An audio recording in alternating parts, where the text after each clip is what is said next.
Pernah dengar soal darknet, tempat misterius di internet yang ya sering banget diasosiasikan dengan para peretas dan segala macam rahasia. Nah, di sini kita bakal coba bongkar semua misteri itu. Dengan panduan dari buku Lance Henderson, kita akan pahami apa itu darknet dan gimana caranya alat seperti browser Tor bisa bikin seseorang jadi anonim.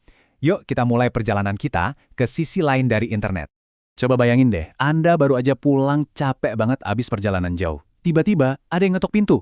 Pas dibuka, ada dua agen federal berdiri di sana. Mukanya datar. Terus salah satunya bilang, "Kami mau lihat ponsel Anda." Jantung rasanya langsung berhenti. Apa yang mereka cari? Emang saya salah apa? Ini bukan fiksi loh. Ini adalah awal dari kisah nyata di buku ini. Dan ini nunjukin betapa cepatnya dunia anonimitas digital bisa nabrak dunia nyata. Terus, gimana ceritanya semua ini bisa terjadi? Gimana ketukan di pintu itu bisa jadi kenyataan? Di bagian pertama ini, kita bakal telusuri kisah nyata tentang apa yang terjadi kalau anonimitas digital itu salah langkah.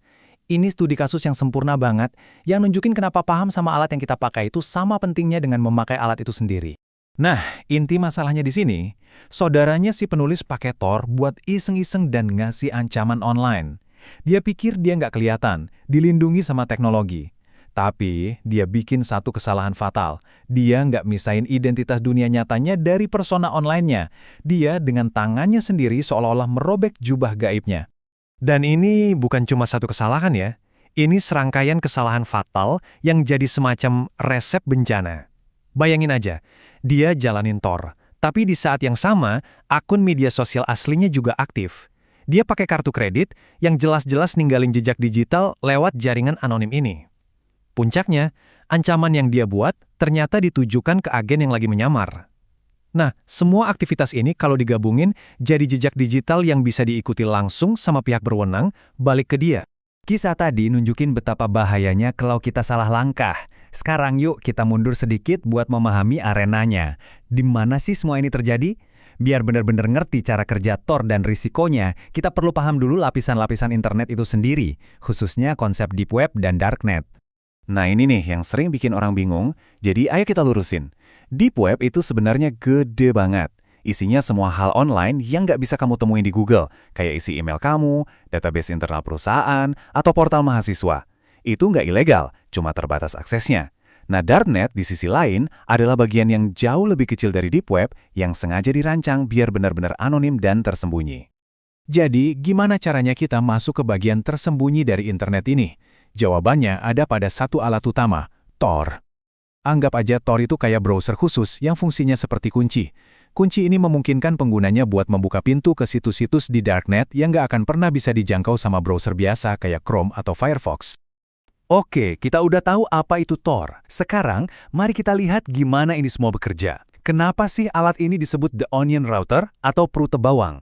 Ternyata, namanya itu bukan sekedar julukan loh. Itu semua ada hubungannya dengan cara cerdasnya melapisi dan mengarahkan lalu lintas internet kamu buat menyembunyikan identitasmu lapis demi lapis.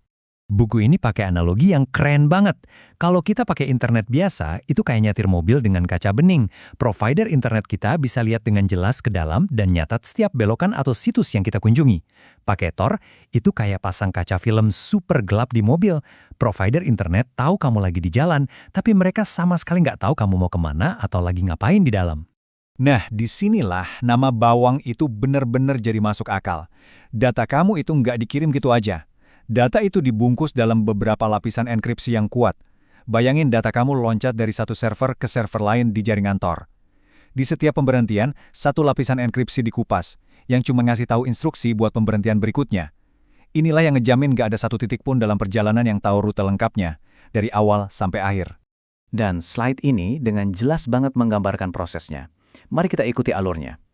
Lalu lintas internet kamu itu loncat lewat setidaknya 3 server sukarelawan yang disebut relay. Coba lihat langkah pertama, relay masuk. Relay ini tahu siapa kamu, tahu alamat IP kamu, tapi nggak tahu kamu mau kemana. Terus datanya dilempar ke relay tengah. Relay ini kayak kotak hitam, dia nggak tahu kamu dari mana dan nggak tahu tujuanmu apa. Terakhir di langkah ketiga, ada relay keluar.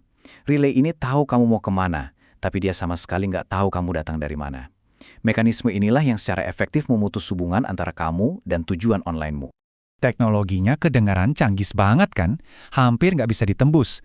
Tapi seperti yang kita lihat dari cerita di awal tadi, kisah tentang ketukan di pintu itu, Thor punya batasan yang sangat penting. Sekarang kita bakal balik lagi ke kisah peringatan itu, buat memahami kenapa alat yang begitu kuat ini bisa gagal total melindungi saudaranya si penulis. Dan inilah inti masalahnya. Torx bisa melindungi data kamu saat lagi di jalan, tapi dia nggak bisa melindungi kamu dari diri kamu sendiri. Pada akhirnya, keamanan digitalmu itu cuma sekuat keputusan yang kamu buat. Perilaku manusialah yang hampir selalu jadi titik kegagalannya. Slide ini pada dasarnya adalah daftar dosa digital yang dilakuin sama saudaranya si penulis. Dia mencampur identitasnya dengan menjalankan media sosial pas Thor lagi aktif. Dia berinteraksi dengan cara yang ngebocorin informasinya. Aturan-aturan ini, seperti jangan pernah pakai torrent atau buka file unduhan sembarangan, bukan cuma saran ya. Menurut buku ini adalah syarat mutlak buat menjaga keamanan operasional waktu pakai Tor. Melanggar satu aja bisa meruntuhkan seluruh perlindungan. Oke, jadi biar jelas banget, kita simpulin ya. Tor itu punya satu tugas utama, menyembunyikan alamat IP kamu dari situs web yang kamu kunjungi. Itu aja. Penting banget buat diingat apa yang tidak dilakukannya. Dia bukan antivirus. Dia nggak akan secara ajaib menghentikan kamu buat ngetik nama aslimu di sebuah formulir. Dan dia nggak mengenkripsi bagian terakhir dari perjalanan data kalau situs yang kamu tuju nggak pakai HTTPS. Paham sama batasan inilah yang jadi kunci buat pakai Tor dengan aman. Nah, ini membawa kita ke kesimpulan yang mungkin paling penting dari semuanya.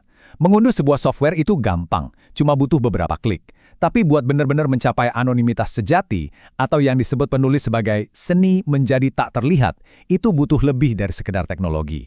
Ini butuh disiplin. Ini semua tentang cara kita berpikir dan bertindak. Coba deh pikirin ini. Kalau kamu satu-satunya pengguna Tor di antara jutaan orang yang lakuin sesuatu yang aneh atau mencolok, kamu justru menarik perhatian ke diri sendiri. Tujuan dari anonimitas di tengah keramaian itu adalah untuk berbaur, untuk menyatu dengan keramaian itu. Pola pikirnya adalah, jadi biasa-biasa aja, nggak bisa dibedain dari ribuan pengguna lainnya. Jadi, apa pelajaran utama yang bisa kita bawa pulang? Ada 3 hal. Pertama, pisahkan persona kamu. Jalani kehidupan digital yang benar-benar terpisah. Kedua, asumsikan kamu selalu dalam bahaya. Praktekkan paranoia yang sehat, perlakukan setiap tindakan online dengan hati-hati. Dan yang paling penting, ketiga, pengetahuan adalah kunci. Teruslah belajar. Memahami cara kerja teknologi yang kamu gunakan adalah pertahanan terbaikmu, jauh lebih kuat daripada software apapun yang bisa kamu install. Dan semua ini meninggalkan kita dengan satu pertanyaan besar. Di dunia yang dibangun di atas data, di mana setiap klik, setiap pencarian, dan setiap koneksi bisa dilacak, apakah anonimitas sejati itu masih mungkin? Atau jangan-jangan itu hanyalah sebuah ilusi yang terus kita kejar? Ini adalah sesuatu yang perlu kita renungkan bersama saat kita menavigasi dunia digital kita yang makin terhubung.